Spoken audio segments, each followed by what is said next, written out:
can eradicate world poverty. It can save the rainforest. It can protect us from Big Brother. Such are the magical properties admirers bestow on blockchain, the technology underlying Bitcoin, which is its first application. The revolutionary promise of blockchain, which is touted as the harbinger of the fourth industrial revolution, has created a gold rush mentality, reminiscent of the early days of the internet.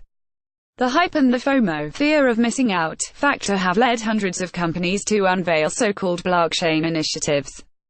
Venture capitalists have poured more than $2 billion, $2.6 billion, into blockchain ventures, most of it over just the last 2 years. Seeking fortune by association, companies in fields as varied as iced tea, fruit juice, furniture, traditional Chinese tea, sports, brass and e-cigarettes have rebranded themselves as blockchain companies, and some have witnessed huge run-ups in their share prices as a result. It is not unlike in the early 1990s, when companies were able to reap windfall gains in market capitalization merely by adding the prefix .e, or the suffix .com, to their names. Don't get me wrong. Blockchain is a big deal and its distributed ledger technology has the potential to be transformative. Let us look at some of the advantages. While the internet revolutionized the direct person-to-person sharing of data, such as email and voice and instant messaging, the one thing it cannot enable efficiently or safely is the sharing of value. The internet can't solve the double spend problem. You can send the same digital image to 2 people online, but you should not be able to send the same $5 to 2 people. If you did, money would lose its scarcity and hence its value. So, if you want to send money or anything else valuable over the internet, you have to go through an intermediary to manage and verify the transaction, such as a bank or a money transfer service like Western Union, or a broker, all of whom deduct fat fees as commissions. These intermediaries act as institutions of trust, verifying that your money has been sent to another person, deducting it from your account and crediting it to the receivers. With blockchain, peer-to-peer transactions are possible with no intermediary. For example, you can send Bitcoin, a virtual currency that uses blockchain, to anybody without a bank being involved and, at least in theory, pay tiny commissions. Blockchain solves the risk of double spending by lodging every transaction on a time-stamped universal ledger automatically, without the need for an intermediary. By removing the need for an intermediary to verify transactions, blockchain opens up many services and exchanges to people at very low to zero cost. The implications are said to be potentially game-changing across a staggering range of industries and activities. Land titles can be put on the blockchain, which means they can never be altered or challenged, which would enable hundreds of millions of the world's poor to have secure property rights, though enforcement is another matter. People who generate their own electricity through, for example, solar panels, can sell it peer-to-peer, without utilities coming in the way. Commuters can connect with drivers directly on a blockchain without using intermediaries like Uber or Grab. Stock transactions can be settled within seconds, securely and verifiably, without the need for brokers or cumbersome clearing and settlement systems.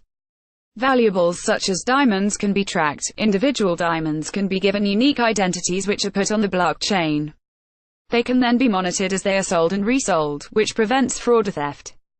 A company called Everledger is already doing this, and extending its service to other valuable items such as jewelry, fine art, watches and other luxury goods. There are countless other examples of how blockchain can, at least in theory, cut transaction costs, improve efficiencies and reduce fraud.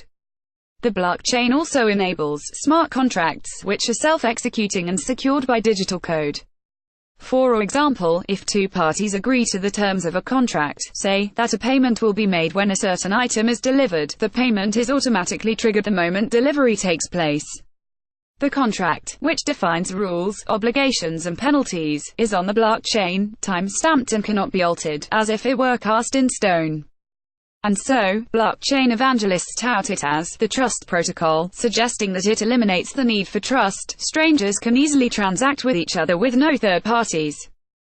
Beyond the hype, while all of this sounds exciting, it masks a lot of hype. Take the key issue of trust. While it is true that you can, for example, send cryptocurrency to someone on the other side of the world quickly at low cost without a bank or a traditional money transfer service, this does not mean the problem of trust has been eliminated. It has simply been shifted to somewhere else.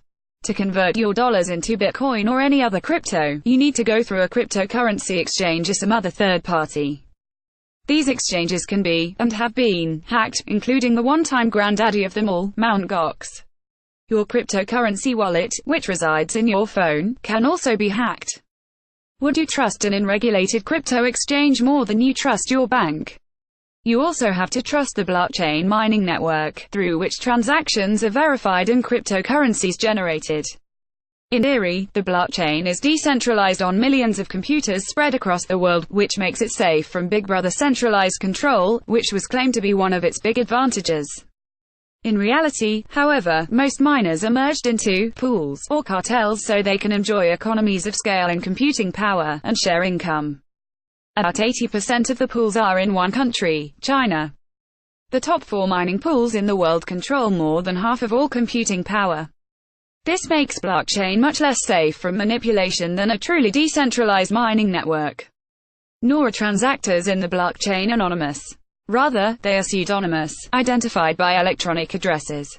Once somebody makes the link between your pseudonym and you, which can happen when you send money to somebody over the blockchain, your entire transaction activity, past and future, can be known.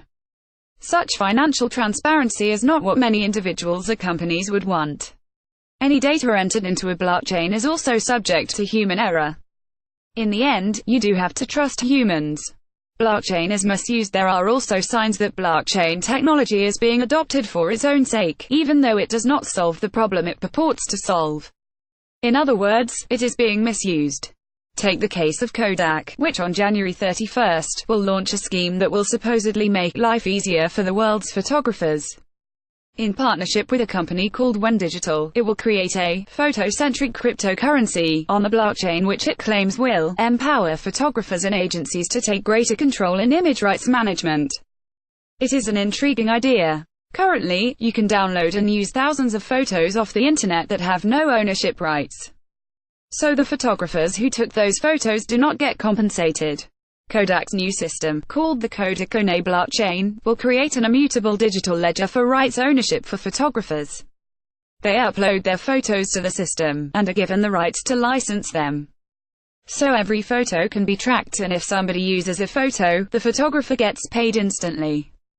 Kodakone will also trawl the internet 24/7 to identify any unlicensed use of the images and then, according to its press release, manage the post-licensing process, in order to reward photographers, although it does not specify how. This apparently ingenious scheme would cut out middlemen like Getty Images and Shutterstock, through which photographers currently sell their work but end up losing 30% or more in commissions. But here is the catch: people can't use normal money to pay for the photographs. They will need to use Kodak Swan, a new cryptocurrency that Kodak will launch in an eco on January 31st. In an eco, or initial coin offering, someone offers investors units of a new cryptocurrency, a crypto token, in exchange for a service or product, and who can buy Kodak Swan? Only accredited investors, defined as people who have at least $200,000 in income or a net worth of $1 million, which excludes most people. The photographers will also be paid in Kodak Swan, although Kodak will, of course, take a commission. They will be able to spend it on other, as yet unknown, items that can be bought by Kodak Swan. How they will convert it into real money is not clear. Here is a classic example of the misuse of the blockchain. It is not the solution to the problem of matching buyers to sellers of photographs. An eco is not needed to do this. The whole scheme looks suspiciously like Kodak just wanted to jump on the blockchain bandwagon. Its long-beleaguered stock price jumped 44% on the day of its announcement, which means investors bought into the hype, just as they did in the early internet days. Blockchain technology holds out promise, but it is far from flawless. It is clunky, geeky and user-unfriendly. Environmentally, it is a disaster. Just one application, Bitcoin, consumes more electricity than all of Ireland. Imagine what 1,000 applications would do. Maybe it will evolve to be useful, practical and environmentally friendly. But we are still a long way from witnessing its true benefits. What we are witnessing now is mostly hype.